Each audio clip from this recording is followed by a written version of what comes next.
Il Consiglio regionale ha istituito con voto unanime la Commissione speciale d'inchiesta sulla gestione del coronavirus in Veneto. La Commissione, frutto di un accordo bipartisan che ha superato le iniziali polemiche tra maggioranza e opposizione, dovrà accertare le cause che hanno influito su contagi e decessi, verificando eventuali responsabilità e completando anche i lavori avviati dalla Commissione speciale sulla gestione della pandemia nelle residenze sanitarie assistite e nelle case di riposo per anziani.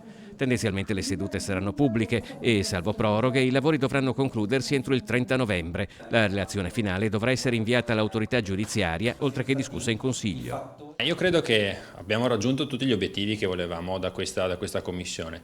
Innanzitutto bisogna ricordare che nei mesi scorsi sono state dette troppe bugie sulla sanità del Veneto e ora è giusto fare chiarezza, è giusto che i veneti sappiano realmente cosa è successo nei mesi di pandemia. Questa commissione serve proprio a questo obiettivo, fare chiarezza e dare risposte ai veneti. Perché abbiamo voluto dare la massima trasparenza, non abbiamo nulla da nascondere, anzi vogliamo che tutti i veneti possano rendersi conto di qual è stato lo sforzo della nostra regione per affrontare questa emergenza. E speriamo tutti che una nuova pandemia ovviamente non ci sia, ma capire quali siano stati gli errori o le scelte che ci hanno portato verso questa china negativa è fondamentale per non ripeterli. La Commissione servirà a questo tramite audizioni dei medici, delle categorie coinvolte, dei dirigenti della sanità regionale, dell'associazione dei familiari delle vittime. Spetta ora al Presidente del Consiglio regionale, sentiti i gruppi consigliari, nominare entro 20 giorni i 15 componenti, 10 di maggioranza e 5 di opposizione, che eleggeranno il Presidente, incarico che spetta alle opposizioni,